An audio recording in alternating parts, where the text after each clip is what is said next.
Hi ನಮಸ್ತೆ. ನಾನು ಇಲ್ಲಿ ರಸಮ್ ಮಾಡೋದು ತೋರಿಸ್ತಾ ಇದ್ದೀನಿ. ಯಾವ ರೀತಿ ಮಾಡೋದು ಅಂತ ವಿಡಿಯೋ ನೋಡೋಣ ಬನ್ನಿ.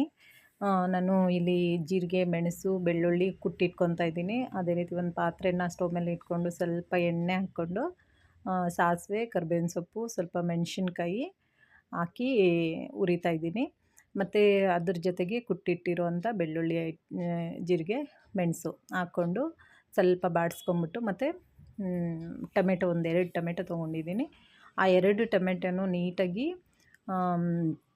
ಬೇಯಬೇಕು. ಎಣ್ಣೆಯಲ್ಲೇ ಬೆಂದರೆ ತುಂಬ ಟೇಸ್ಟಿಯಾಗಿರುತ್ತೆ.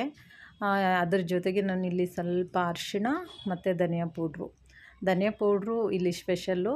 ಏನಕ್ಕಪ್ಪ ಧನಿಯಾ ಪೌಡ್ರ್ ಹಾಕ್ತಾಯಿದ್ದೀನಿ ಅಂದರೆ ತುಂಬ ಟೇಸ್ಟಿಯಾಗಿರುತ್ತೆ. ಒಂಚೂರು ಅದೇ ಜೊತೆಗೆ ಹಾಕ್ಕೊಂಡು ನೋಡಿ, ಒಂದು ಸರಿ ಮಾಡಿ ನೋಡಿ, ನಿಮ್ಗೆ ಗೊತ್ತಾಗುತ್ತೆ ಎಷ್ಟು ಟೇಸ್ಟಿಯಾಗಿರುತ್ತೆ ಅಂತೇಳ್ಬಿಟ್ಟು.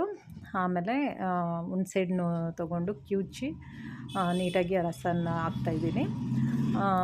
ಮತ್ತು ರಸ ಎಲ್ಲ ಹಾಕಿ ಒಂದು ಸ್ವಲ್ಪ ಕೊತ್ತಂಬರಿ ಸೊಪ್ಪು, ಕಲ್ಲುಪ್ಪು ಹಾಕ್ಕೊಂಡ್ರೆ ಒಂದೆರಡು ಕುದಿ ಬರ್ಸ್ಕೊಂಡ್ರೆ ಸೊಸೈಟಿ ಅನ್ನ ಮಾಡಿಕೊಂಡು ಈ ರಸಮ್ ಹಾಕ್ಕೊಂಡು ತಿಂದು ನೋಡಿ, ಕಳೆದೋಗ್ಬಿಡ್ತೀರ. ತುಂಬ ಅಂದರೆ ತುಂಬ ಟೇಸ್ಟಿಯಾಗಿರುತ್ತೆ. ಒಂದು ಸರಿ ಮಾಡ್ಕೊಂಡು ತಿನ್ನಿ.